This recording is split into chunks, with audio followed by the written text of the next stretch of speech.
Essia, an aide to President Tinubu, declared on TVC News that I was deported, that my visa was revoked. She cited no evidence, there was no documentation, there was no alert to the embassy. Nothing was said and nothing was done. This is the first time that I'm hearing this. And the reality is that it was DSS that was literally protecting my life from evil people in Nigeria. They were ordered by the government to ensure that nothing would happen to me. Because I speak truth in power, because I actually go to the communities and I help the people that are oppressed, the ones that are suffering, because I'm doing the job that the government is not doing. They want to silence my voice. And I tell you, nothing will silence me. It is my duty to speak truth. No matter what you do, no matter what you say, no matter how you come against me, no matter what lie you say, you will never silence me. As Muslims are calling for my arrest for speaking out on what the truth is of what's happening in Nigeria, Gumi, the known terrorist, walks free.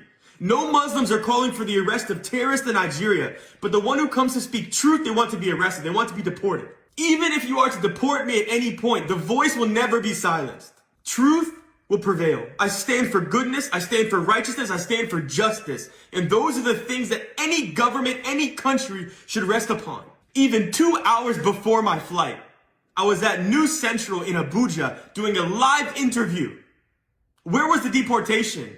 Did they deport me to the news office? I purchased a round-trip flight a month before I came to Nigeria, and I have evidence of that. I've even posted it on X for people to see. My flight was from March 10th to April 1st, and I have countless texts between my partners and other people on WhatsApp that I'm also posting here in this video for you to see that my flight and my trip was pre-planned in advance from March 10th through April 1st. No government told me to leave, no official told me to leave, and you certainly did not tell me to leave. I've never heard of you. I don't know who you are. My friends don't know you. Other people in power don't know you. Yet you're on the news, you're spewing lies. And it's evil.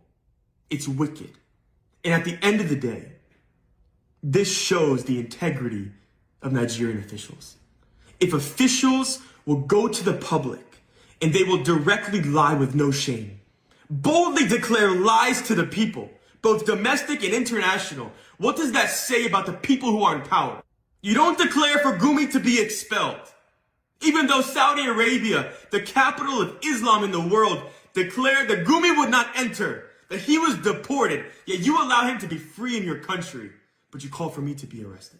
Nigerians are waking up. You may have been able to lie in the past and win, but that time is no more. Lies and evil will not prevail in Nigeria. Not for Christians, not for Muslims, not for any person who is oppressed. Not for any person who is killed. Not for any person who is dealt injustice by the hands of the government. My heart is that Nigeria would be free from oppression. That people would be able to live in peace. I don't care what you believe.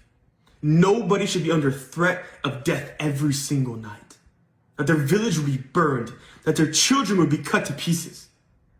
I don't care if you're Muslim, if you're Hindu, if you're Buddhist, if you're Christian, if you reject any God at all, I don't care. You should be able to live in peace. And I stand for this, especially because as a Christian, we are called to stand for the oppressed. We are called to be the voice of the voiceless. And if doing these such things is a crime, I'm guilty as charged. Even if you succeed that I would never step foot into Nigeria again, the seeds of my voice have been planted. And I know that the Lord will water them and that goodness will spring forth. And as the Lord talks about, that justice would flow. You can't stop that. You may be able to stop me from coming to a country, but you cannot stop the Lord. The Lord is above you.